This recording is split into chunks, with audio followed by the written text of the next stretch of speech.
Module 1.1 focuses on Gary, Indiana.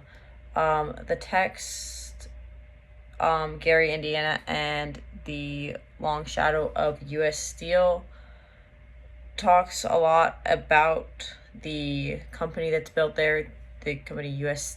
Steel, I believe it's called, which is now bought off by Nippon. Not bought off, but they are heavily invested in that company.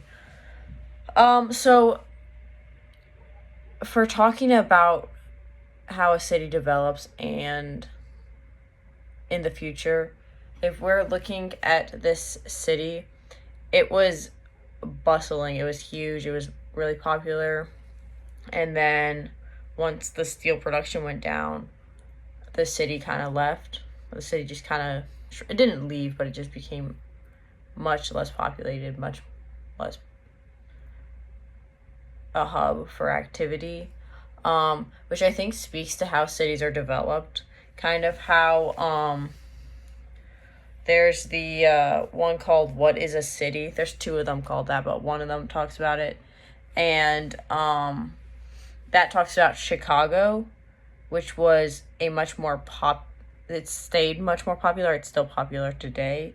And I think that's because of the fact of what made it popular to begin with. Gary, Indiana was reliant on the steel for popularity, while Chicago was kind of based more on trading, and there's a lot more diversity and culture,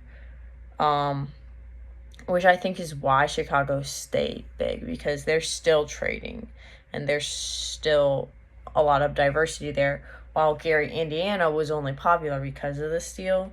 And so once steel kind of went down and that company kind of shrank, so did the city. I also, Gary, Indiana, noticed a couple things with so one thing I just noticed was the 12-hour workday, 7 days a week at a steel factory.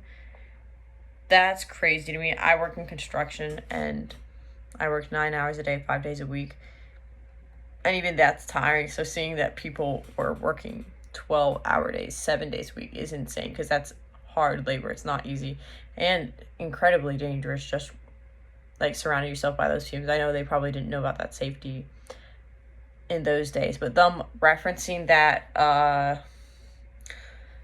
the American in the Making, that short film, and how it was about safety, that was a huge thing. I think I notice a lot in that the growing of the city and how safety became bigger. So yeah, once again, I work in construction, so I see all of the safety and how big and how important it is nowadays. And it's interesting to see what that short film showed, because we still have safety glasses and we still have that protective gear, and some of it is the same. Like the table saw, a lot of those protective measurements, the guards they use are the same, but then some of it's different. Like the safety glasses we have, not glass ones, and ones that cover the sides of your eyes and not just round ones from the front. It's interesting to see how specific features change along with the rest of history. I think this is an idea that was introduced in Module 1.2 and kind of really got more into detail into Module 1.3, and that's the idea that cities are brought about through ideas of the future. So when we saw in the Sphincter of the City, Urban Life, The Control of Disorder, and Women, talking about City Beautiful, how that was this big idea that they had. And while it didn't come about, it was this plan that they had for the future, this idea they had for the future. Same with what came about with the settlement homes, and how people, once a city is developed, you can tell that a city is developing once people start caring about quality of things, so quality of life, and they start caring about the poor and about safety and about pollution. I think that's kind of, once you see that happening, I think that's when you can really say that that's a city. back to that idea of ideas for the future.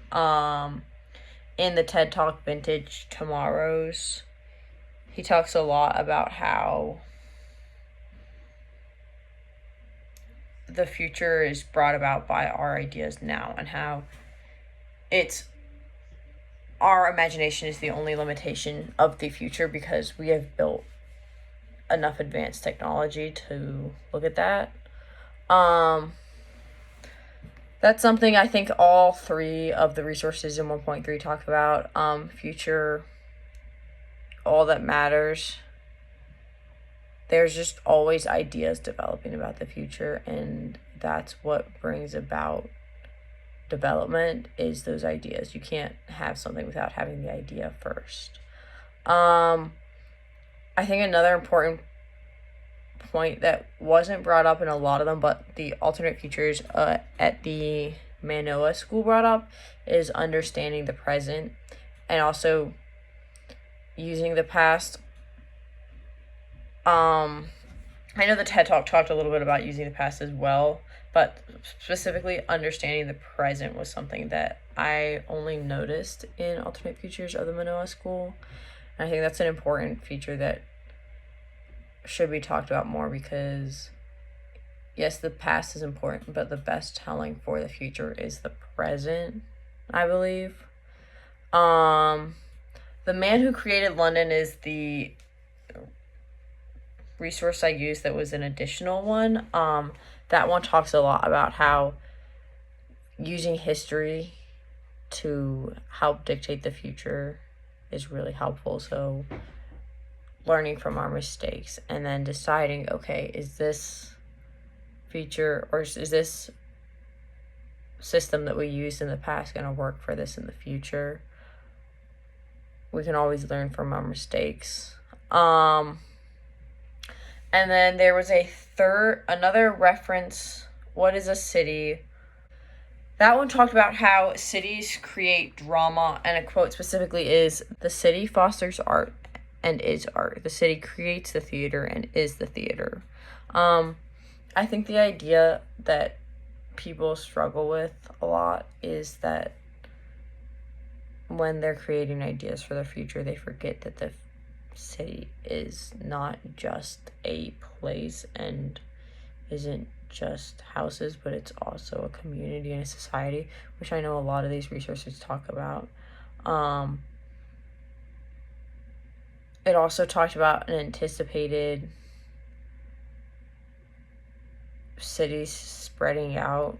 I think they use the word polynucleated cities, which I agree with. I think that wouldn't surprise me if that happened, where cities are no longer just based in one area. They're more spread out because we have easier transportation. So we'll see larger cities, which hopefully helps with population density issues.